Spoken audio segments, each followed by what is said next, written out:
Hey YouTubers, welcome to my channel. This is George here at Vinyl Rescue, and I've got two Technics turntables.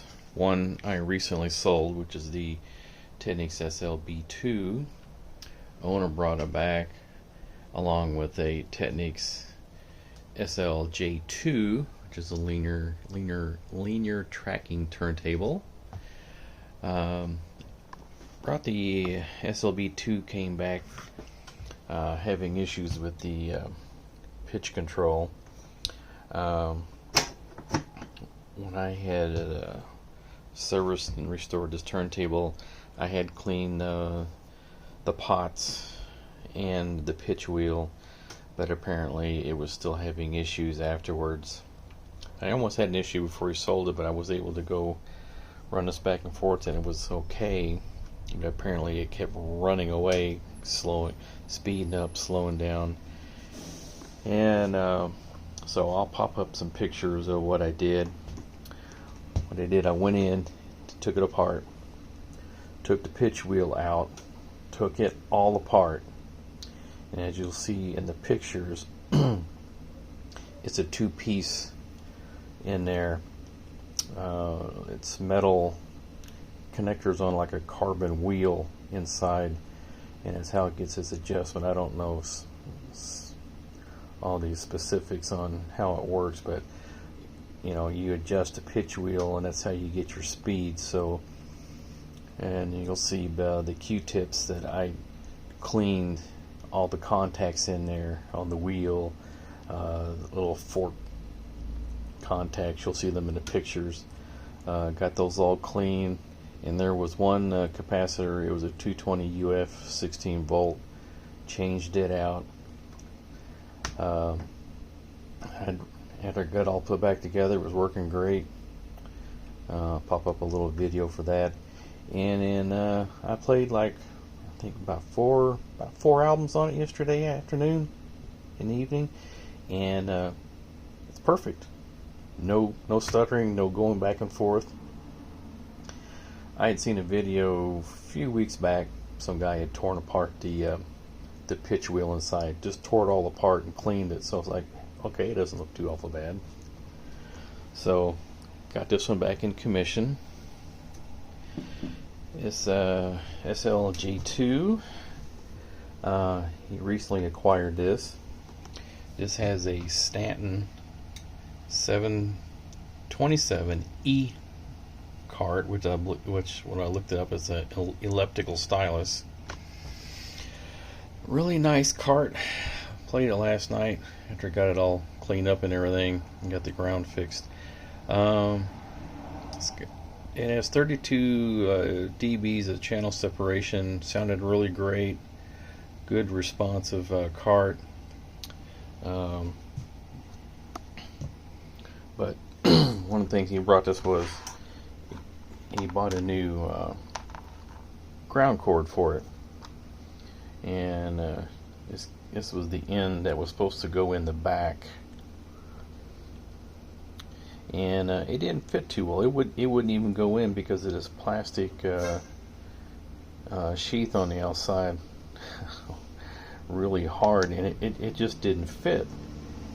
So after some finagling around, you'll see the pictures all pop up for this. This is a terminal connector where you connect two wires together. So I clipped off this end, and it fits down in there, and I ran a nice long heat shrink over it to keep it secured, because I did clamp this down inside, so it's now good. And I serviced the spindle, cleaned up the mat, took the bottom off, and took the spindle thrust plate, what has the bearing in, or the flap area that the very bottom here rides on. Cleaned it up, put a dab of synthetic grease on, some of the super lube. So now it's properly lubed, and put some oil down here on this.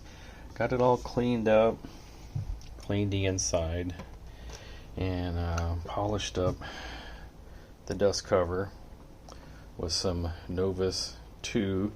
Then I went over Novus 3. There were some really bad spots. They're just not going to come out unless you want to go haywire and go on a sanding frenzy. I couldn't see doing that, but it does look a lot better. It's nice and shiny. It's clean. So I did put a new belt on it.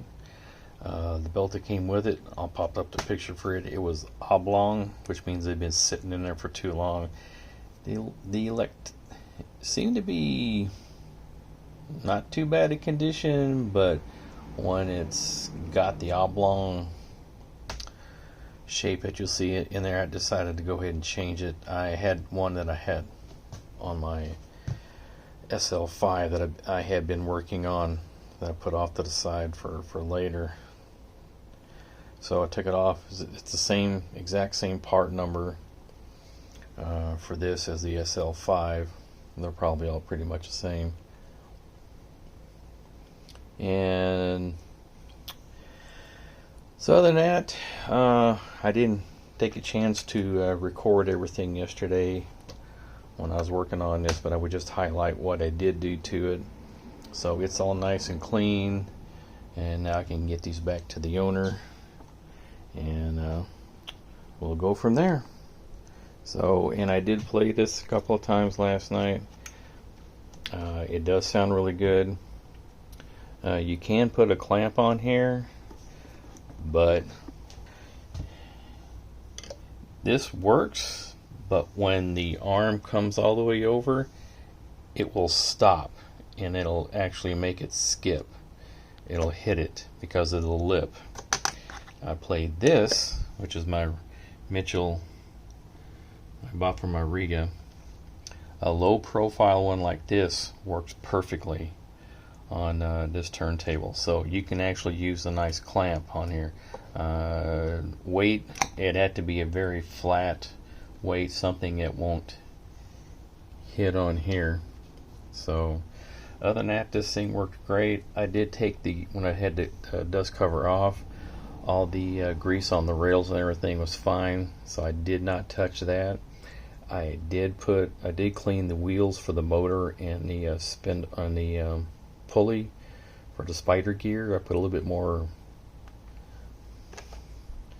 synthetic grease on the spider gear, and I put a couple drops of oil for the motor itself on the shaft to sink into the motor for it loop. So this thing will be good to go for many years to come. So this is a really nice linear tracking turntable. Wish I'd pick up one of these rather than the two pieces of crap I got back in my garage waiting for later this year maybe to work on. So anyway, I will end my video here, and if you like what you see, please click like and subscribe to my channel, and any questions please comment below, and as always, long live vinyl.